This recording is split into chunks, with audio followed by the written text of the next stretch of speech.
The technology might have changed. We're now shooting with an iPhone 8 Plus instead of the old 4S, but the technique has not. This one tip will absolutely make your videos look more professional. So what are we talking about here? Well, mainly we're talking about locking the exposure, but it's also the white balance and the focus, and it's really easy to do. This shot, everything is on auto and you can see it moving around. So we jump in, we hold down to the screen, we press on a spot, we pick a spot, hold it down, and everything is locked. Now that same shot, the exposure doesn't go up and down, the colors don't change, the focus doesn't pulse, and it just looks that much better.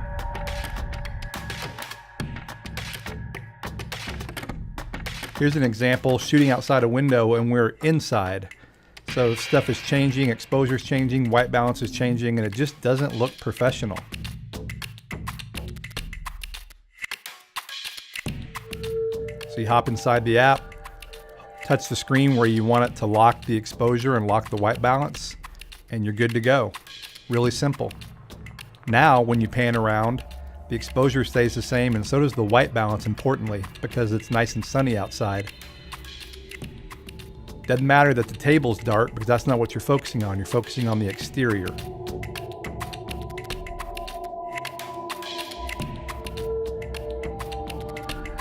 Another example here. Skies are always tricky, dark buildings, concrete. Going up and down like that in the exposure just doesn't look good. It's distracting. Now on this one, we decided, and this is important, pick a spot on the screen that maybe averages the two. Don't necessarily go to the brightest spot because then everything else will be dark. Pick a spot that averages the exposure. Now that same shot just feels more professional, just feels more polished. Even if you're not making professional videos, even if you're making stuff for yourself, it still just makes your work look better.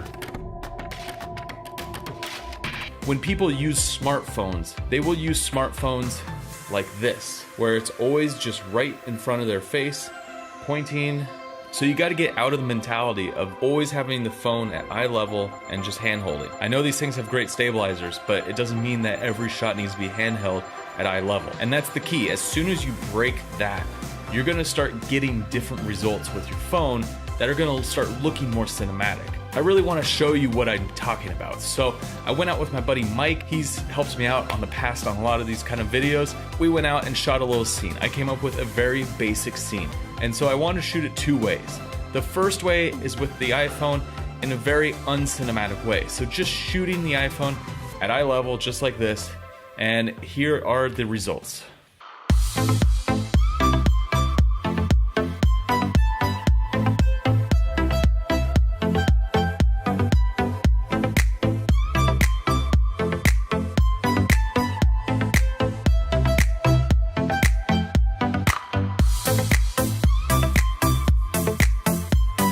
That looks pretty awful, doesn't it? But that's what a lot of the footage is looking like that you see. And especially in places like, Instagram stories, you're just seeing a lot of this. It's vertical, of course, but you're just seeing this. Like, it's just of the person's view. Putting some thought behind what the story is and actually coming up with some unique ways to shoot it that makes it look more cinematic. All right, so let me show you what I'm talking about before we go over the tips on how to make your footage cinematic. So here is the same scene, but I put more thought, I put more planning into it, and I used a lot more cinematic techniques to film the scene.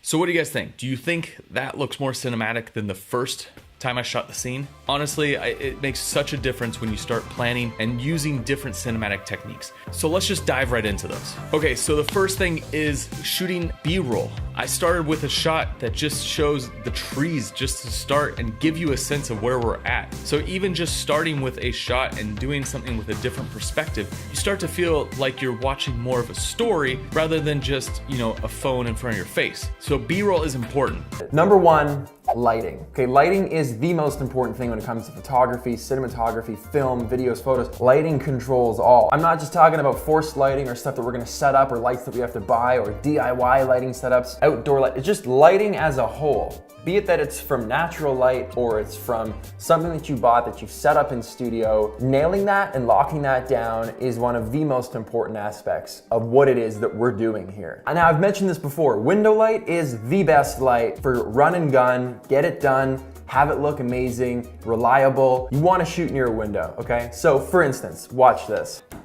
Now this is a great example of good window light. The window is literally right here. It's a nice soft light coming in. It's not too harsh, but it illuminates me nicely, makes me nice and clear, which means it's easy for you to understand and concentrate and focus on what it is that I'm saying. Now because this shot is so clean and the light is so even on my face, it really gives me a good wide range of capabilities when it comes to color correcting this footage and grading it because it's lit so evenly and so nice. Opposed to if I moved away from the window in the same room, you can see how that light loss is significantly different. It's much darker over here, which means you're gonna lose detail. It's gonna look a little more muddy, opposed to just standing close to the window and having the whole scene well lit. This is also, this clip right here, is gonna be more difficult to color grade, and it's probably gonna come out a little more grainy because we don't have enough light on the image as a whole. You see what a difference that makes? We're in the same room right now, lit by window light, but just by moving closer to it or moving further away or shooting in the corner of a room opposed to closer to the window makes all the difference in how the quality is going to be perceived in your videos.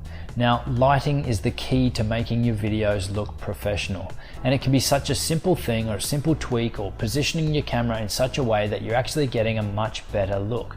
So in the example of this shot, we've had a lot of light coming in from my left, from the window here, and it was creating a dark shadow down this side of my face.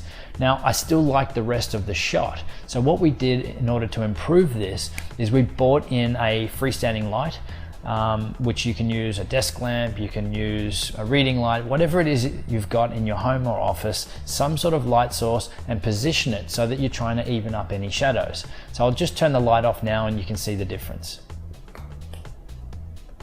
So as you can see, it's pretty dark down this side of my face. By using the light, we were able to boost that up and make it look a bit more professional.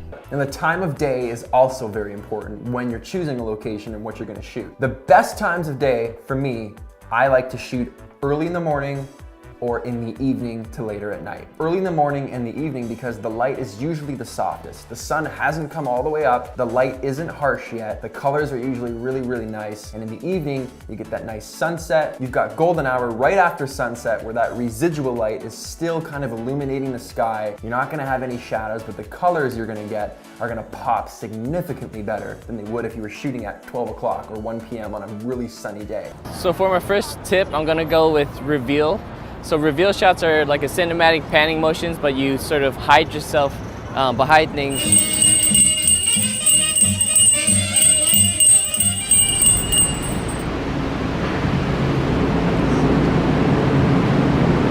Step 4, put your phone into flight mode. This will stop any incoming calls, emails, SMS notifications going off while you're in the middle of filming. Having the proper music and sound effects will 100% change the way people view and see your videos, yourself included. If you use the wrong track for some incredible footage, that footage could be very well perceived as not as good or not as epic or not as sad. It's all in the song choice. If you've got some home footage of a baby crawling across the floor and it's some gangster rap, probably not gonna set the tone as well as something a little more family friendly. And vice versa, that works as well. If we've got footage of an R8 ripping down the streets or some people skateboarding, some soft, happy piano might not be the way to go. So song choice is a huge factor when you're thinking about your videos. If it's a cheesy song, your footage is gonna be viewed, and the piece as a whole is gonna be viewed as cheesy.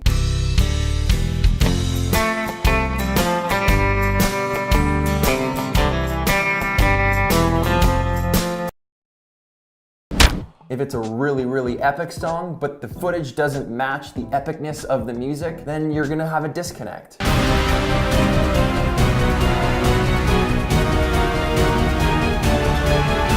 It brings me to my next point, is you want to actually edit to the music. A lot of times in music, there are some incredible things that happen audibly. If you match the visuals to the audio, you can enhance that tenfold. One thing to have great music, it's one thing to edit to the beat, but when you have sounds of the forest, or you have the ambient noises of cars going, or you have that egg cracking, the typing, the shuffling of cards, paper being ripped, it doesn't matter. When you have those extra ambient sound effects on top of the great music and great footage, it's the full package, it's the full experience. There are things that are often overlooked, but having proper sound effects makes all the difference. Okay, so what I've done here, to show you an example real quick, is plug this Rode Video Micro. I've mounted it to this external monitor arm that I've clamped to the desk. So in a second, I'm gonna bring that camera closer and plug this directly in to give me a more rich sound source to show and prove a point to how much better even something random and mundane or normal of a task can sound a lot better when you have good, rich audio to it.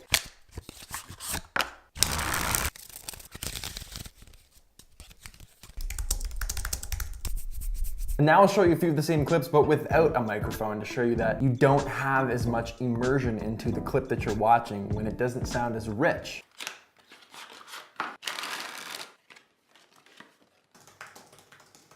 Tip number 2 is try to keep your footage steady and stable. There's nothing more annoying than some very shaky footage which really puts you off watching the video and can sometimes make the audience just switch off and go elsewhere. So if you have stabilization on your phone, then make sure that is switched on.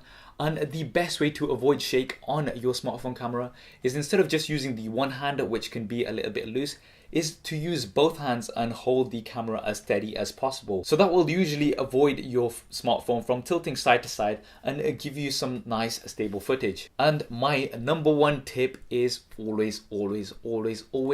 always film in landscape mode. Now I can't stress this enough, and the amount of times I see people filming like this in portrait mode really annoys me. Why not? Well, the main reason for this is screens such as here are always in widescreen, usually 16:9, so they are in landscape mode rather than portrait mode. And I'm sure everyone's seen videos that are on YouTube with big black boxes on either side, yes, like this, which is very annoying because it limits what you can view on screen. So if your video is going to be going online onto YouTube, Facebook, they will most likely be viewed in widescreen. Now why is this? Well, a simple explanation is the fact that you've got eyes on either side, left and right. You've not got them on top and below. A simple test that you can also do is look straight ahead, get your hands and move them above and below, and you'll notice that you'll stop seeing your hands roughly about here. But if you do them left to right, you're going to be able to see your hands from a great distance. And this is the main reason why. A technique that I always use, you can use this technique on your DSLR or you can use it on your phone. Try not to move your hands a lot when you're filming, because I think that that's usually what typically creates that kind of like home video-esque movement. If you want to move around and get different shots, instead of moving your hands, try moving your entire body. So line up the shot as if you were to set it up for a photo, press record, and then just do very slow, intentional pans left and right or tilts up and down. And do everything very slow. It feels like you want to do it a lot faster when you're here filming and you want to show things really quickly, but I promise in post it all looks better when you do things a lot smoother. You want to do everything as slow as you possibly can. Then you can also speed it up or slow it down as well. So